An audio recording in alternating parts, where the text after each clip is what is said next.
O Senhor esteja convosco. Proclamação do Evangelho de Jesus Cristo, segundo Marcos. Naquele tempo, Jesus tomou consigo Pedro, Tiago e João e os levou sozinhos a um lugar à parte, sobre uma alta montanha, e transfigurou-se diante deles. Suas roupas ficaram brilhantes e tão brancas como nenhuma lavadeira sobre a terra poderia alvejar. Apareceram-lhe Elias e Moisés e estavam conversando com Jesus. Então Pedro tomou a palavra e disse: Mestre, é bom ficarmos aqui. Vamos fazer 3 tendas, uma para ti, outra para Moisés e outra para Elias. Pedro não sabia o que dizer, pois estavam todos com muito medo. Então desceu uma nuvem e os encobriu com sua sombra, e da nuvem saiu uma voz: Este é o meu filho amado, escutai o que ele diz. E de repente, olhando em volta, não viram mais ninguém, a não ser somente Jesus com eles. Ao descerem da montanha, Jesus ordenou que não contassem a ninguém o que tinham visto, até que o Filho do Homem tivesse ressuscitado dos mortos. Eles observaram essa ordem, mas comentavam entre si o que queria dizer ressuscitar dos mortos. Os 3 discípulos perguntaram a Jesus: por que os mestres da lei dizem que antes deve vir Elias? Jesus respondeu: de fato, antes vem Elias para colocar tudo em ordem, mas como dizem as Escrituras, que o Filho do Homem deve sofrer muito e ser rejeitado. Eu, porém, vos digo, Elias já veio e fizeram com ele tudo o que quiseram, exatamente como as Escrituras falaram a respeito dele. Palavra da salvação.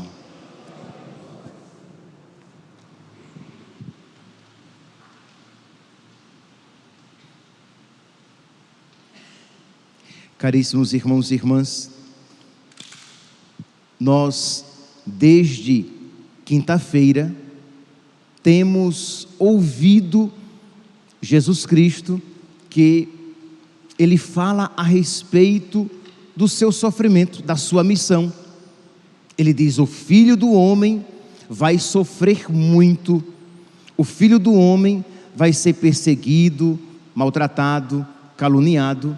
E quando Jesus fala isso, diz que os discípulos se espantam e Pedro diz: Senhor, que isso não te aconteça.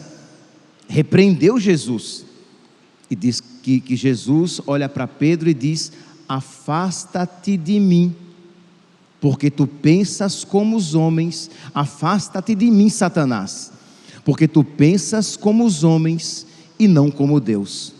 Isso é Pedro e os discípulos que tinham esta mentalidade mundana, que queriam seguir Jesus a partir de uma mentalidade humana, a partir de uma mentalidade mundana, mas não a partir do pensamento de Deus. E nós refletíamos aqui que, infelizmente, não poucos cristãos têm esta tentação de seguir Jesus com a mentalidade humana, com a mentalidade mundana, e não seguir Jesus a partir do pensamento do próprio Cristo. Na sexta-feira, no outro dia, Jesus, ele vai então falar para os discípulos todos: quem quiser me seguir, renuncie a si mesmo, tome a sua cruz e me siga. Isto é, Jesus diz, mais uma vez ele reforça, que aquilo que caberá a ele, que ele deve sofrer muito, que ele será caluniado, que ele será maltratado, que aquilo que caberá a ele, cabe a nós, se queremos ser discípulos dele, que devemos estar dispostos a renunciar a nós mesmos. Só que, meus irmãos, se o discurso ficasse aqui, isso seria um discurso esmagador, isso seria um discurso aterrorizante. Isto é, Jesus diz que muito sofrimento caberá a ele, Jesus que diz que o sofrimento também caberá a nós, e se só nisso ficasse, que coisa mais deprimente. Mas Jesus então, hoje, ele é transfigurado pelo Pai, e o Pai diz: ouvi tudo o que ele vos disser. Jesus mostra de uma maneira clara a sua divindade e mostra que aquilo que nele se manifesta caberá também a nós. Não apenas a cruz, é verdade, a cruz cabe a ele e caberá a nós, mas a glória com a qual ele é manifestado caberá também a nós. Nós também seremos glorificados, nós também ressuscitaremos, seremos divinizados. E o ponto aqui então, meus irmãos, é o ponto que nós queremos refletir no dia de hoje, é a respeito da fé. Se nós, meus irmãos, tivermos fé na recompensa de Deus, recompensa essa que Jesus manifesta no Monte Tabor, uma recompensa tão grande, tão gloriosa e gozosa, que os discípulos Pedro, Tiago e João dizem: Senhor, é muito bom estarmos aqui, vamos fazer 3 tendas, isto é, a alegria da recompensa recebida, da glória de Deus. Então, meus irmãos, nós precisamos ter fé nesta realidade, que Deus nos recompensará. Nós precisamos ter fé nesta realidade, que a graça de Deus sobrepujará imensamente os sofrimentos que nós experimentarmos aqui na terra, como diz São Paulo na carta aos Romanos, capítulo 8, versículo 18, que os sofrimentos da vida presente nem devem ser comparados com a glória futura. Devemos ter fé nesta realidade, de modo que estejamos dispostos a carregar a nossa cruz. O problema, meus irmãos, é que a nossa fé tem sido pequenina. Os cristãos, os católicos, têm manifestado uma fé pequena, têm buscado parcamente, frouxamente, crescer na sua fé. E é claro, meus irmãos, se a nossa fé é diminuta, se a nossa fé é pequenininha, todo o sofrimento é grande demais. Se a nossa fé é pequenininha, toda renúncia é uma renúncia avassaladora, destruidora. Se a nossa fé é pequenina, frouxinha, xoxa, minguada, se a nossa fé é inexpressiva, como é que nós carregaremos a nossa cruz e seguiremos Jesus? Então, meus irmãos, quando nós comungarmos, quando nós rezarmos o nosso terço, quando nós participarmos da Santa Missa, quando nós acordarmos, quando nós nos deitarmos, devemos com todo o coração pedir: Senhor, aumenta a minha fé, dá-me fé, Senhor. Porque, meus irmãos, quando a nossa fé crescer, ao mesmo tempo o nosso amor a Deus crescerá. Quando a nossa fé crescer,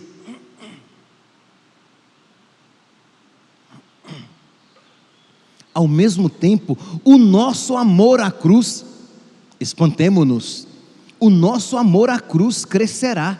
Por quê? Porque nós veremos no sofrimento da cruz não simplesmente um aniquilamento das nossas vontades ou da nossa existência, mas nós veremos a partir da fé o que a cruz é: configuração a Cristo, a esposa que se une ao seu esposo, a alma que se une a Cristo.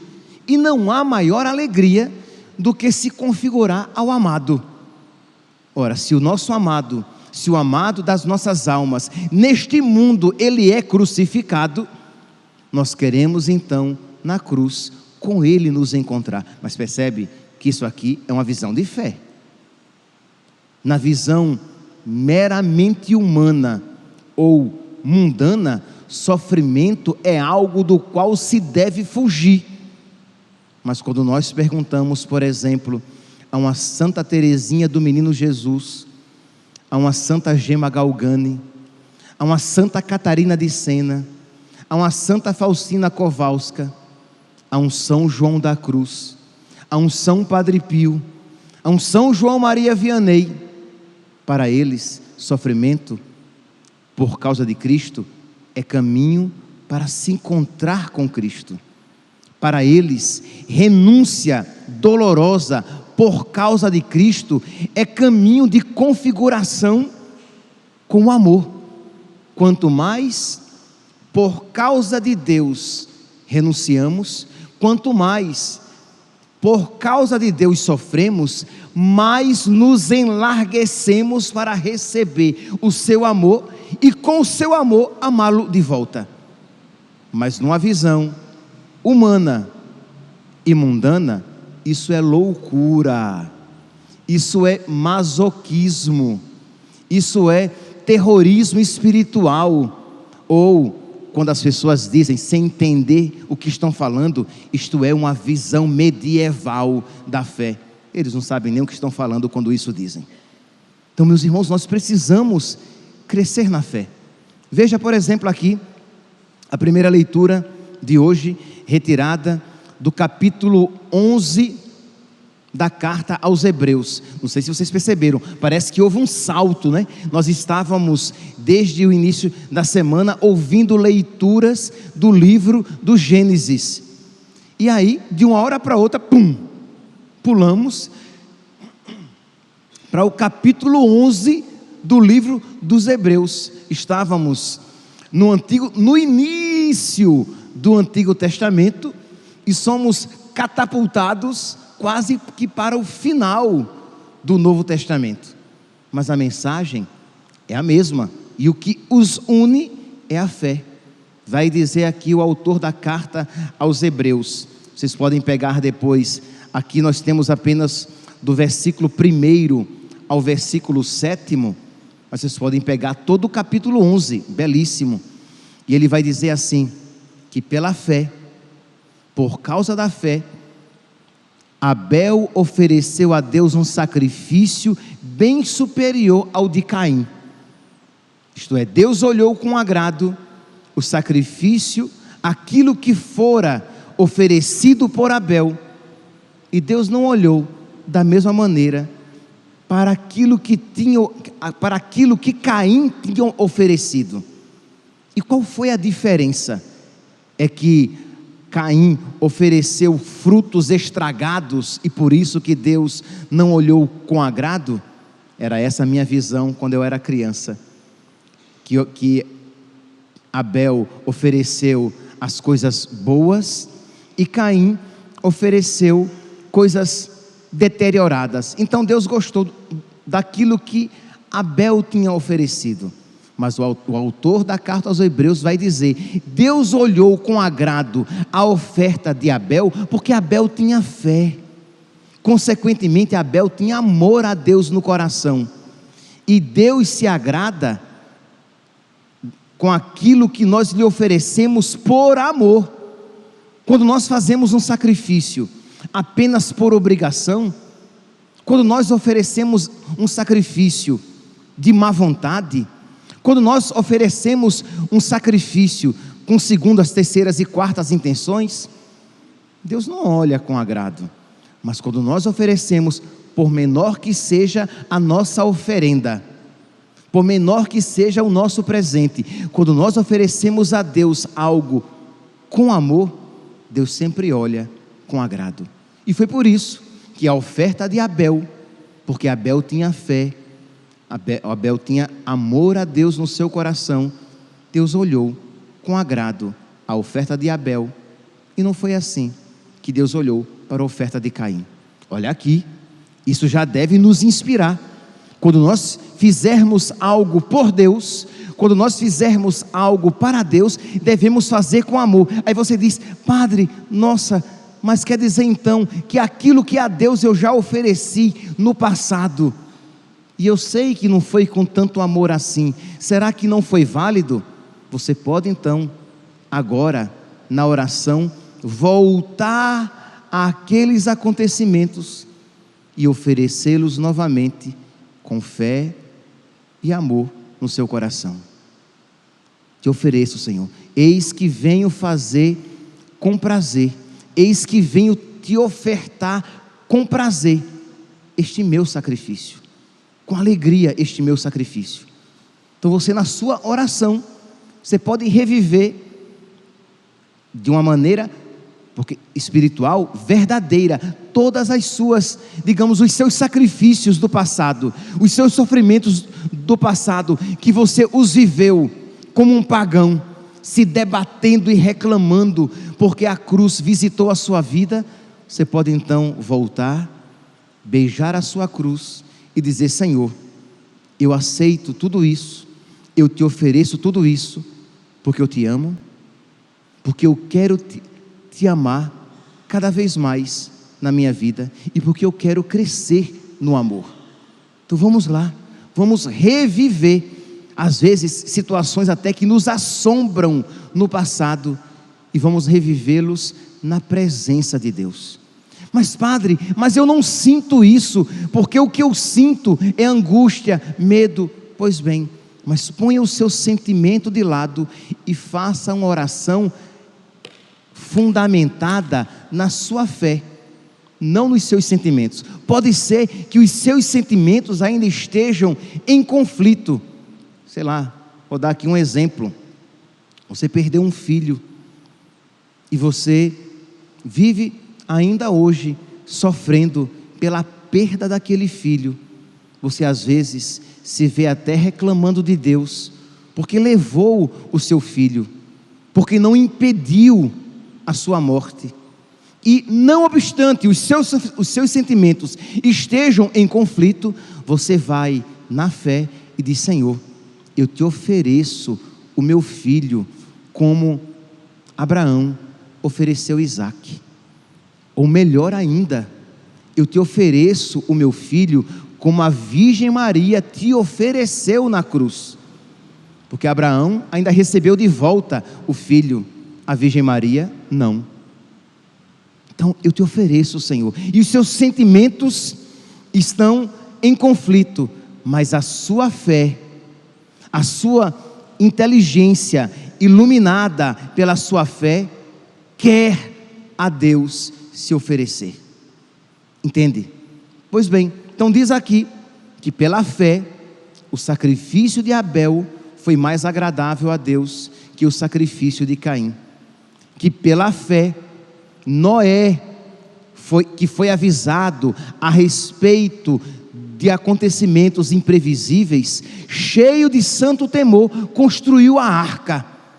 Percebe que a fé levou Noé à ação.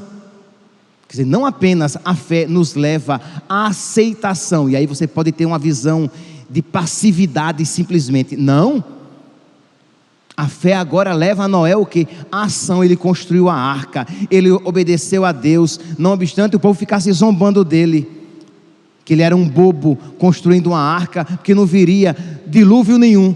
Mas pela fé ele obedeceu, ele acreditou. A tua vontade é essa, Senhor, tu estás me mandando isso, Senhor, eu irei fazer, mesmo que os outros zombem de mim, mesmo que os outros caçoem de mim, mesmo que os outros não creiam no valor disso que eu estou fazendo, mas eu creio, Senhor, na tua palavra. Eu acredito que aqui, na atitude de Noé, muitos de nós nos encontramos.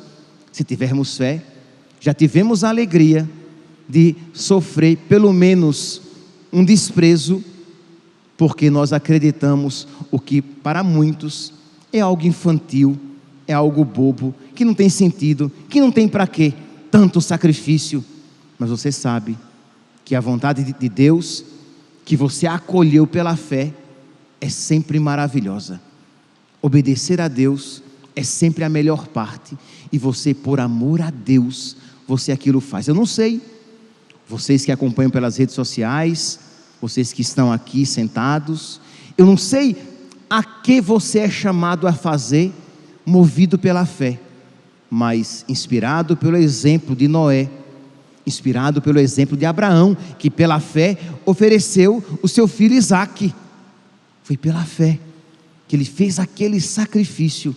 Pela fé, não é a leitura de hoje, mas é ainda o mesmo capítulo 11 da carta aos Hebreus, pela fé, Moisés renunciou ser o filho da filha do faraó. Ele seria o sobrinho do faraó. Ele seria poderoso, ele teria riqueza, ele teria fama, ele teria honra, ele teria uma vida farta. Mas pela fé, ele abandonou tudo isso, ele perdeu tudo isso, porque ele cria, ele acreditava numa recompensa maior. Percebe aqui, meus santos, como o cenário muda de figura? Quando nós sabemos que as nossas renúncias não são renúncias em vão, não são renúncias inócuas, sem efeito nenhum, mas Deus, aqui é uma expressão de, meu Deus, como é o nome daquela santa Baquita, Santa Josefina Baquita, ela diz que Deus é um bom pagador, é um bom Senhor, e Deus não deixará, meus santos, de nos pagar com amor, com abundante amor, os pequenos atos de amor que por Ele fizermos. Mas padre, eu não quero fazer atos pequenos de amor, eu quero fazer atos grandes de amor. Mas mesmo que sejam grandes para nós, serão sempre pequenos para Deus, que é amor infinito. Mas Deus, que é amor, acolherá com grande alegria os nossos atos, por menores que sejam. Pois bem, vamos lá. Vamos então, enquanto o mundo se prepara para, quer dizer, pelo menos aqui o nosso país se prepara para o carnaval, para se entregar aos prazeres sensíveis, para ofender muito o coração de Deus, nós, os cristãos, nos preparamos para a quaresma, para entrar num período de luta contra o nosso homem velho, para por amor a Deus, movido pela fé, nos configurarmos cada vez mais a Cristo, que obedeceu em tudo à vontade de Deus. Eis que venho fazer com prazer a vossa vontade, Senhor. Eu não sei, meu santinho, o que é que você precisa, por amor a Deus, por causa da fé, aceitar. Eu não sei o que você, por fé, por amor a Deus, precisa fazer, mas eu sei que você e eu precisamos crescer cada vez mais na fé, para consequentemente crescer cada vez mais em todas as outras virtudes. Então que nós hoje, nesta missa, neste sábado, sempre um dia dedicado à Virgem Maria, que nós peçamos que Nossa Senhora, que ensinou Jesus a dizer mamãe, que ensinou Jesus a dizer papai, que ensinou Jesus a fazer as primeiras orações, ela que ensinou Jesus a dar os primeiros passos, que segurou nas suas mãozinhas, para que ele aprendesse a caminhar, que ela nos ensine a caminhar em Cristo. Ele é o nosso caminho, né? Que ela nos ensine a crescer na fé, já que, como diz a palavra de Deus hoje, como diz a primeira leitura de hoje, é impossível agradar a Deus sem fé. Então que ela, agradabilíssima a Deus, nos ensine a ser também agradáveis a Deus, pela nossa fé, crescendo a cada dia. Louvado seja nosso Senhor Jesus Cristo, para sempre seja louvado.